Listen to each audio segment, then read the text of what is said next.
தலைமைச் செயலகம் அருகே கட்டுப்பாட்டை இழந்த கார் தடுப்புகளை உடைத்துக் கொண்டு எதிர்ப்புறம் பாய்ந்ததோடு எதிரில் வந்த பள்ளி வாகனத்தின் மீது மோதி விபத்துக்குள்ளானது. இதுகுறித்த கூடுதல் விவரங்களோடு இணைகிறார் எமது செய்தியாளர் மாணிக்கம். வணக்கம் மாணிக்கம், உங்களிடம் இருக்கும் தகவல்களை பகிர்ந்து கொள்ளுங்கள். சென்னையில் தலைமைச் செயலகம் அமைந்திருக்கக்கூடிய ராஜாஜி சாலையில ஒரு விபத்து ஏற்பட்டிருக்கு. இந்த விபத்துல 3 வாகனங்கள் இந்த விபத்தில் சிக்கியிருக்கிறாங்க. குறிப்பாக துறைப்பாக்கத்திலிருந்து திருவொற்றியூர் செல்வதற்காக ராஜாஜி சாலையில் வந்து கொண்டிருந்த ஒரு வாகனம், அதாவது நிசான் மேக்னட் என்ற ஒரு கார் வாகனம், அதனை இயக்கி வந்திருக்கக்கூடிய ஓட்டுநருக்கு வயது முதிர்வு காரணமாக அவருக்கு பிளாக் அவுட் போன்ற நிலை ஏற்பட்டதாக சொல்லப்படுகிறது. இதன் காரணமாக அவர் சென்று கொண்டிருந்த வழித்தடத்திலிருந்து மாறி எதிரே வந்த வழித்தடத்துக்குள்ளாக அவருடைய வாகனம் நுழைந்ததாக சொல்லப்படுகிறது. இதன் காரணமாக மண்ணடியில் இருந்து சேந்தமில் இருக்கக்கூடிய தனியார் பள்ளியான சென்ட் பீட்ஸ் பள்ளிக்கு பள்ளி மாணவர்கள் ஏற்றிக்கொண்டு சென்ற வாகனத்தின் மீது அந்த நிசான் மேக்னட் வாகனம் மோதி இருக்கிறது. இதனால் அந்த பள்ளி வாகனம் தலை கீழாக கவிழ்ந்து விபத்துக்குள்ளாகி இருக்கிறது.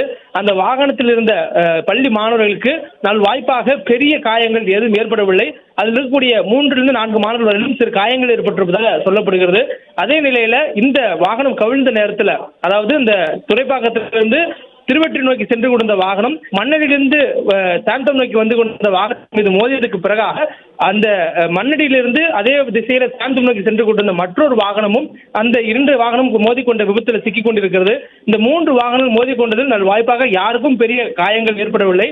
ஆனால் இந்த சம்பவம் நடைபெற்ற உடனேயே தலைமைச் செயலகத்துக்கு அருகே இருப்பதனால பல்வேறு வாகனங்கள் சென்று பயன்படுத்தக்கூடிய பிரதான வழியாக இருக்கக்கூடிய நிலையில வாகன நெரிசல், போக்குவரத்துக்கான சிக்கல் ஏற்பட்டிருந்தது. அதனைத் தொடர்ந்து போக்குவரத்து காவல்துறையினர் அந்த வாகனங்களை அப்புறப்படுத்தக்கூடிய பணியில் ஈடுபட்டிருந்தாங்க. ஏறக்குறைய விபத்து நடைபெற்று 1 மணி நேரத்திற்கு மேலாகவும், அதுவும் தலைமைச் செயலகத்துக்கு அருகே நடந்திருக்கக்கூடிய ஒரு விபத்து. அந்த விபத்தில் இருக்கக்கூடிய வாகனங்களை மீட்டு செல்வதற்கான ரெக்கவரி வாகனங்கள் வராத ஒரு நிலை இருக்கிறது. தொடர்ந்து அதனால் அந்த வாகனங்களை தங்கள் கைகளாய சுற்றி இருந்த பொதுமக்களுடைய உதவியோடு காவல்துறையினர் அப்புறப்படுத்தி சாலையின் ஓரமாக தள்ளி வைத்திருக்கின்றனர். தொடர்ந்து இந்த விபத்து குறித்து வழக்கு பதிவு செய்து காவல்துறையினர் விசாரித்து வருகின்றனர்.